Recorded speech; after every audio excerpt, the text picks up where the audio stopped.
The story begins with a girl named Megan, trembling with fear as she looks ahead. There she sees a woman clawing at something like a madwoman. When Megan looks closely, she realizes that in the woman's lap is her little child, whom she is savagely devouring. Before Megan can fully grasp this horrifying scene, the woman suddenly lifts her head and glares at her. Her face is so terrifying that Megan screams and runs toward the door. But just then, Mr. Gamble mercilessly slams it shut. In the next moment, Megan's terrified screams echo throughout the house, and a strange mark appears on the door. 5 days later, a woman named Abby is driving her car when suddenly a large wild deer collides with it. Abby decides to take the deer home and butcher it. However, as soon as she cuts into its skin with a knife, her eyes widen in shock. Rotting intestines spill out of the deer's belly, releasing a horrific stench, as if it had died months ago. Disgusted, Abby leaves the deer right there and returns home. But that same night, something strange happens. Ben suddenly wakes up because he hears footsteps on the roof of his house. He grabs a flashlight and looks up, but sees nothing. As he shifts his gaze, he notices a massive hole in the wall of his neighbor's house, as if some enormous creature had smashed through it. Meanwhile, Abby takes her young child for a walk, only to find that all the plants in her garden have withered. Suddenly, her child starts crying uncontrollably, as if sensing something terrifying nearby. A frightened Abby immediately returned home with her child. That night, while everyone was asleep, the baby monitor suddenly showed some movement. Abby's child looked scared, and then a dark shadow appeared next to him. The shadow slowly moved toward the child, extending its long, sharp claws toward him. Abby heard strange noises and rushed to her child's room. But when she pulled off the blanket, instead of her child, there was a pile of dry twigs. Abby was horrified, but before she could react, an unseen force dragged her under the bed. After that night, Abby's behavior completely changed. She no longer seemed human. Her body moved in a strange, unsettling manner, and she reeked of rotting flesh. Abby's eldest son, Dylan, noticed his mother's eerie behavior and one day secretly followed her into the forest. What he saw there was beyond his imagination. After that terrifying night, Dylan became too scared to stay at home alone. Trembling, he ran to his neighbor Ben's house and begged him not to tell his mother where he was. Ben found it strange but agreed to keep Dylan's secret. However, when Dylan's mother found out, she didn't listen to anyone. She forced her way into Ben's house, demanding to take Dylan back. Just then, Dylan's father, Ty, arrived. The moment Dylan heard his father's voice, he sighed in relief and ran to him as if he had found his last hope. After returning home, Dylan wanted to tell his father about his mother's strange behavior. But as soon as he tried to speak, his mother stood there, staring at him. There was a strange gleam in her eyes that filled Dylan with so much fear that he couldn't gather the courage to say anything. The next day, Ben noticed that Dylan hadn't come to school, which made him worried. So he went to Dylan's house. Dylan's father, Ty, opened the door, but his behavior was strange, almost as if he had turned into someone else. When Ben asked about Dylan, Ty responded, "Dylan? Who's Dylan?" Ben was shocked because he knew that this house had 2 children, yet Ty completely denied this fact. Just as Ben was about to leave, his foot hit a mat near the door, revealing a strange, inverted triangular symbol on the ground. Suspicious, Ben went home and searched for information about the symbol on the internet. What he read sent chills down his spine. The symbol was linked to an ancient, monstrous spirit that was half human and half demon. These ghostly entities lived in forests, possessing beautiful women and preying on their children. They also hypnotized their husbands, making them oblivious to any strange occurrences. Ben realized that Abby had now become one of these monstrous spirits, which explained why Dylan's father had changed. But the most terrifying part was that Dylan and his younger brother had no idea that their own mother was planning to devour them. Ben started keeping a close watch on Abby. He noticed that she frequently went into her basement, always emerging with a heavy bag. One night, while Abby was out, Ben sneaked over and rummaged through the trash bin. What he found made his heart sink. Those bags contained Dylan's and his brother's belongings. Meanwhile, Abby's frequent visits to the basement also started making her husband, Ty, suspicious. One day he gathered the courage to open the basement door, but just then Abby appeared behind him. She whispered something in his ear, and in the next moment, a strange fear flashed in his eyes. Blood started oozing from his ears, and within just a few seconds, he had completely lost control over his soul. Abby's power was so terrifying that she had taken over her husband's mind. When Abby went to her room to take a shower, She noticed that her skin was peeling off. As soon as she touched her teeth, they started falling out one by one. It was clear that Abby's body wouldn't last much longer. She would have to find a new one soon. Ben realized that time was running out. Taking advantage of Abby's absence, he decided to sneak into the basement. The moment he stepped inside, the sight before him took his breath away. A bizarre and horrifying symbol with goat horns was drawn in front of him, surrounded by tree branches. It seemed like a terrifying sacrificial ritual had taken place there. Ben immediately took out his phone to call the police. But just then, his eyes landed on a photograph. It was a picture of his girlfriend's family. But something was off.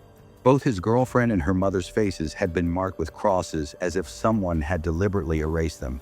Suddenly, Ben realized that the demonic spirit was about to make his girlfriend's little sister, Lily, its next victim.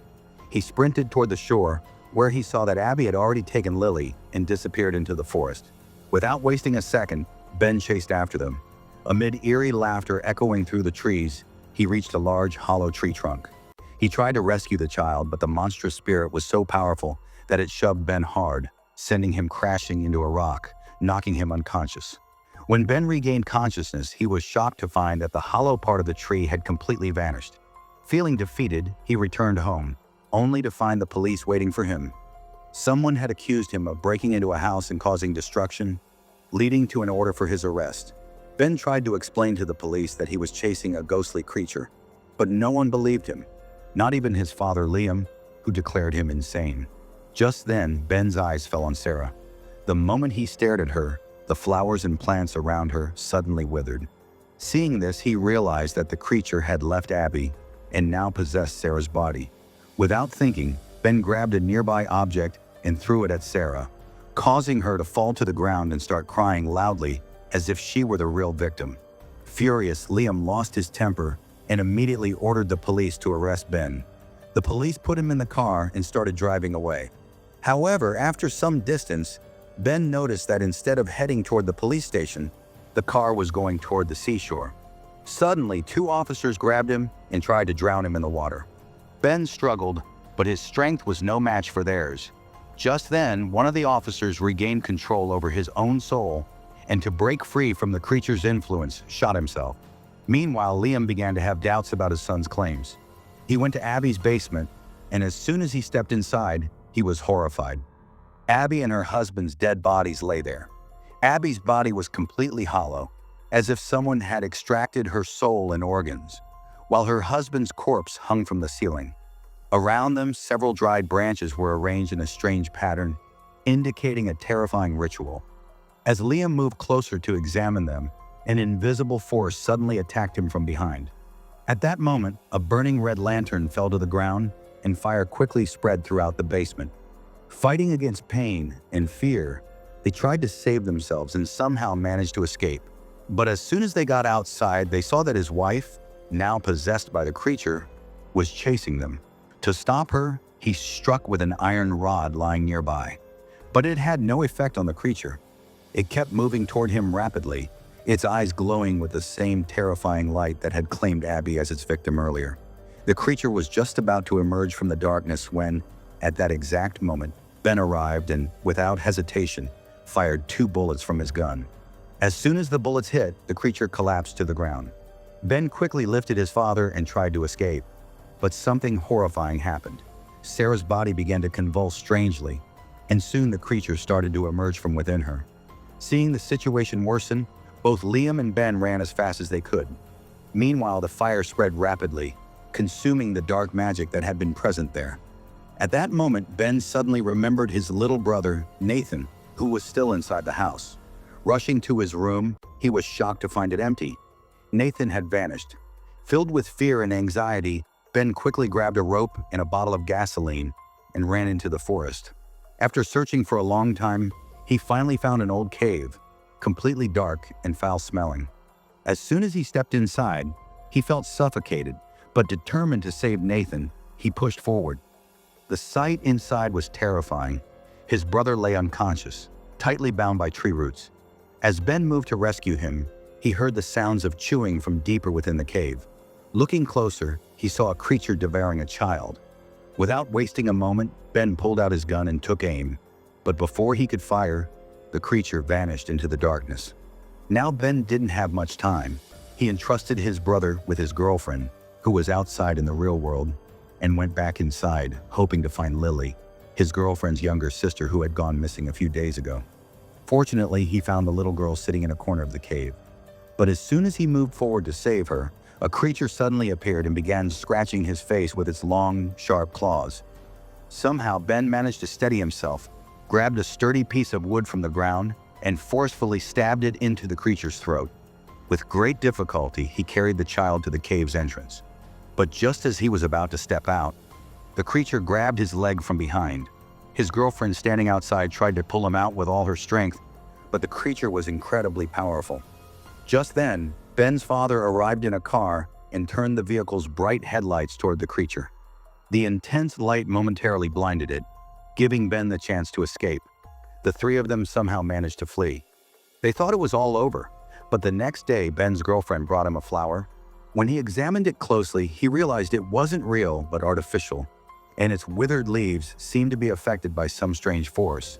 Ben suddenly recalled that this was the same power that caused flowers to wither, meaning the creature was still out there. Meanwhile, his girlfriend was seen taking 3 children on a boat toward the sea, a mysterious smile on her face. And with this, the story ends here. Let me know your thoughts in the comments section. Also subscribe to this channel for more horror stories like this.